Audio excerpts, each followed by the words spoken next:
Hi there. So this week we're going to do things a little bit differently. And the reason behind this is that there's been so many questions from everybody about vases or vases. And the truth is there's a couple of reasons why we've focused a lot on the garden vase. The first one is just availability of it. And I've been using this vase really for the past 2 years, I'd say. And I know a lot of people, and a lot of you have got it at home already. And personally, I don't really believe in overconsumption, over-consumerism. I think it's really good for us to kind of have a couple of things that we use regularly. And also on that note, look into our own homes to see what we have that would work really well as a vase. But I think one of the challenges that you find with that is that you don't necessarily have the tools or the instructions or the knowledge to be able to apply how the arrangement works in a different vase. So what I've done is I've chosen a few different alternatives. So over here, a few of you may have this one. We used it for our Ikebana arrangement last year. It's about 10 inches in height and it's about 4 inches in width. So it's very tall and it's very narrow. This one, our garden vase, is actually, and one of our customers has pointed out to us that it doesn't hold a huge amount of water. So if any of you are noticing that your flowers are dying pretty early on, one of the problems with the garden vase is that it really doesn't hold that much water in it at all. So I think that's kind of contributing towards the lifespan of our flowers, which is a problem. And in time, we probably need to move away from this vase, even though it looks amazing for that reason. The other reason why I like it is that it's really versatile. So it has around 5.5 to 6 inches in width, and it's 5.5 inches in height too. This one is an antique pitcher that we actually use for our family meals. But I wanted to show it you like other things that you might have at home. This is another picture that I have here, which is much wider. So it's probably our widest option over here. That you may have, things that you might have at home that you've probably never considered using before. So really kind of look into that first. I love that we're doing the jug challenge this week, and hopefully it'll enable us to be really creative about what we use to bring our arrangements to life. So the most important thing with applying any of the flowers to each of these different shapes is about building the base with the greenery. And the reason why we keep everything long in our boxes is so that you have the versatility to cut things down depending on how short and how wide your vases are. So for instance, if we take this option here, the narrow and tall one, we're not really going to need to cut at all the end of the stem because we want to keep the greenery tall. But you do want to cut the smaller pieces off the side, and then you're effectively doing the same thing, but you're just keeping the height of the eucalyptus. So this is Gunai eucalyptus. You're just keeping the height of the Gunai eucalyptus in order. So this one's probably a little bit tall. I'm going to cut it a tiny bit in order to create shape. So it's going to have like more of a wider, flowy design to it. And for that, you want to keep the eucalyptus and all the greenery taller. So let me show you. So we're going to add this piece in here.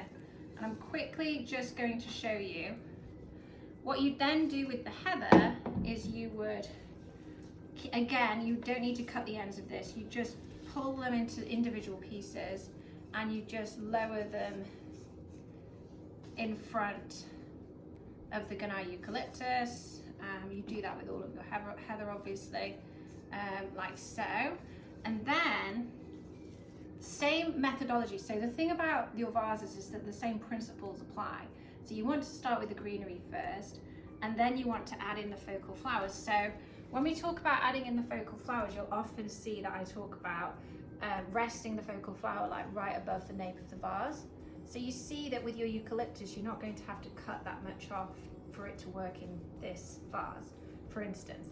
And then what you do with this arrangement is you build the roses and then the tulips and the anemones behind the focal flower and in front of the greenery in this pocket here.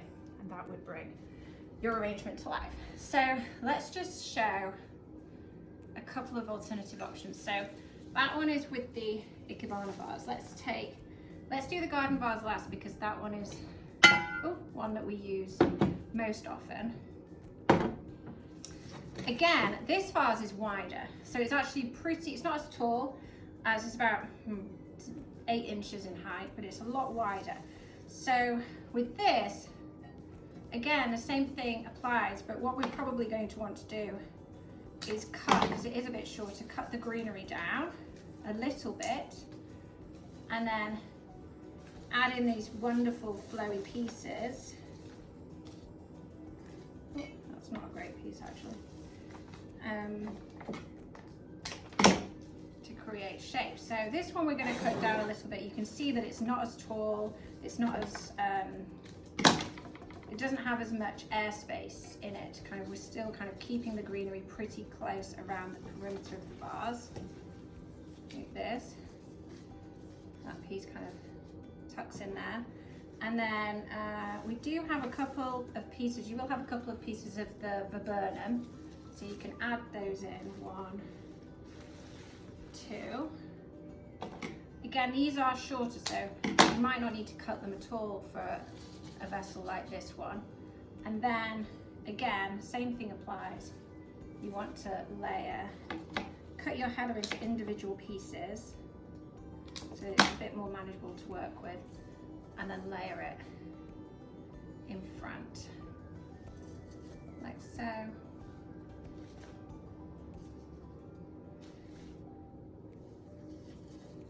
And then when it comes to adding in the focal flowers, same thing would apply, but let's see here, you're going to want to cut it down a tiny bit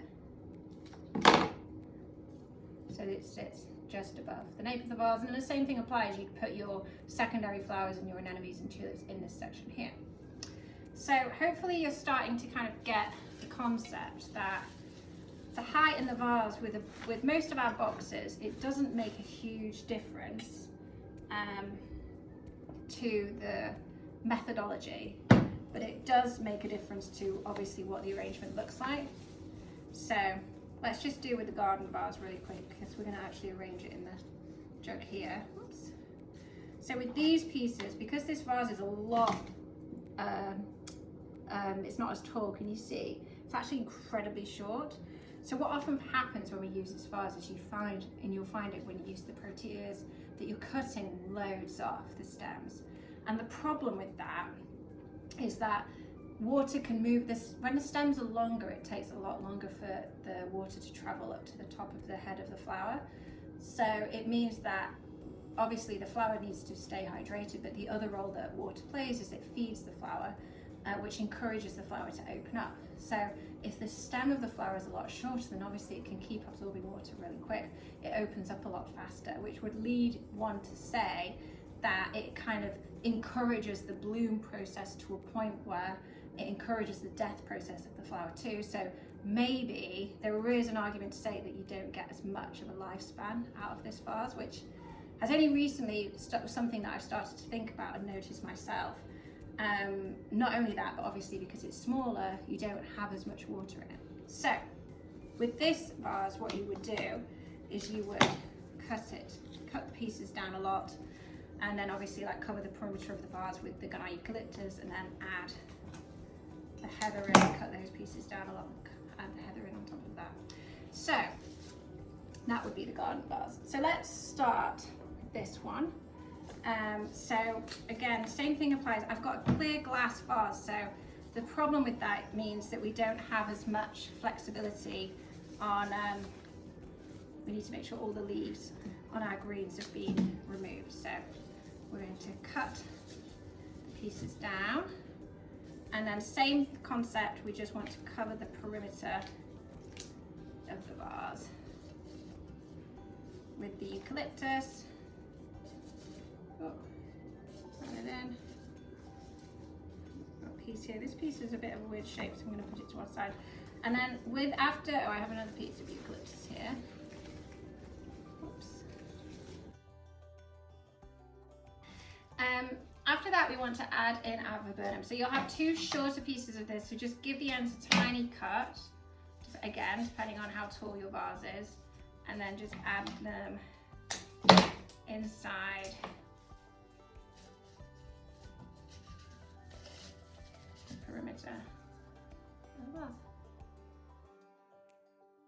So with the heather, you do want to strip the leaves that fall below the waterline. You can just do that, I'll show you again, by just gently rubbing your fingers down the end. It can get a little bit messy. Give them a bit of a fresh cut. And then this bit's got a strange end to it, so I'm just going to cut that off. And so just keep doing that and building the heather in front of the viburnum and in between the Gunai eucalyptus. I really love this vessel, it's amazing. It's got great neck size. So just keep adding it in like so.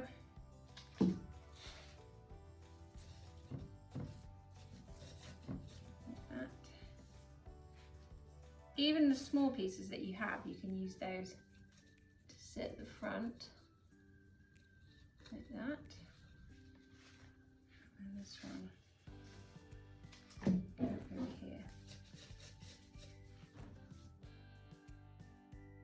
So then the same thing applies. We want to just put our focal flower above the nape of the vase, and then we're going to build our secondary flowers around it.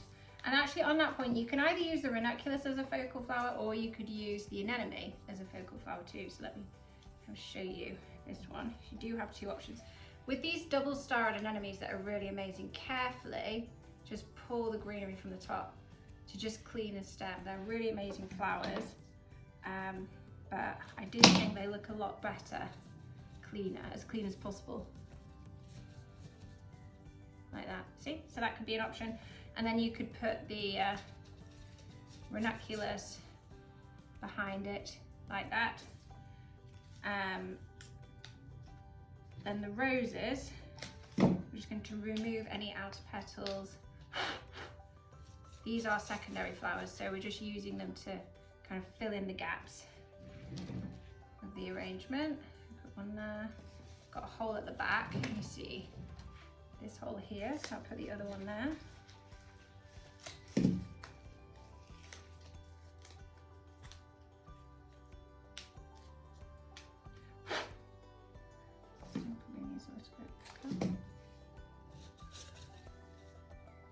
Lovely.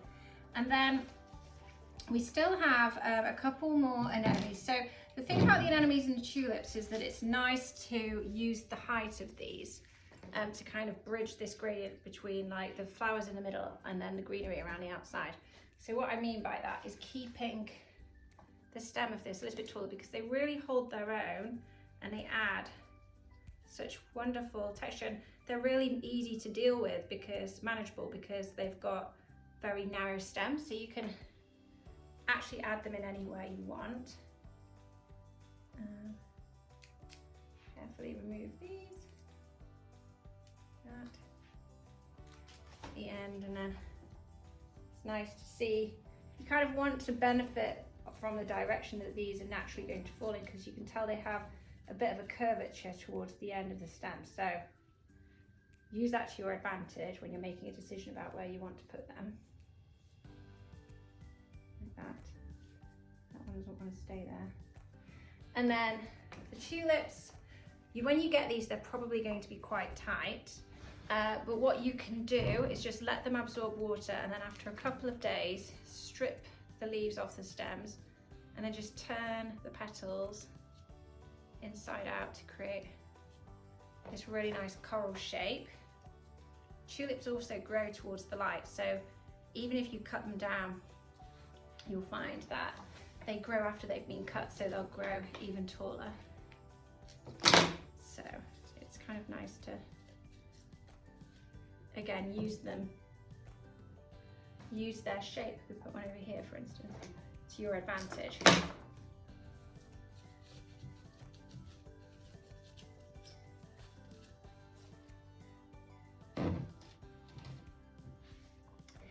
And there we have it. We hope you enjoy this meadow creation We love the colour tones, and so I wanted to share my favourite jug as part of the jug challenge. And this has actually got so much meaning to me. I know that it looks very plain, but it's a classic crystal, and my grandmother actually gifted it to me when Matt and I got married, and it was one of her wedding presents too, back in I think 1953. Yes, it's very special, and I just love the simplicity of it, and I love how it looks with the arrangement, and I just hope that you find some joy too, really thinking about how you can be creative and rummage through those kitchen cupboards to find something to bring your flower arrangement to life.